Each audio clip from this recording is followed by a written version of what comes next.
Ku ndryshon një auditor me student nga një sallë me 140 deputet? Si dita me natën, të njësojmë cilë do zgjedh deputet populli shqiptar mas 11 majit, po parlamentet e deri më sotshme ndoshta janë vendet me densin më të lartë maskareve, besoj. 140 veta, aq maskare nuk i gjen ndoshta as nëpër burgje, sepse edhe nëpër burgje ka fakir që kanë përfunduar aty për një krim të momentit ose nga që rrethana social-ekonomike jashtëzakonisht vështire kanë shtyrë det krimit,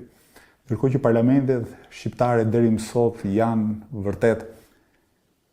pika ku mblidhet më e keqja e shoqërisë shqiptare. Ndërkohë që auditori është krejt ndryshe, një nga po themi kështu problemet më të mëdha që unë kam me veten time është që kam frikë se populli do më zgjedh deputet, dhe duke më zgjedhur deputet, unë do duhet lë punën më të bukur në botë, që është ajo e pedagogut, për një arsye që është për te vetes time,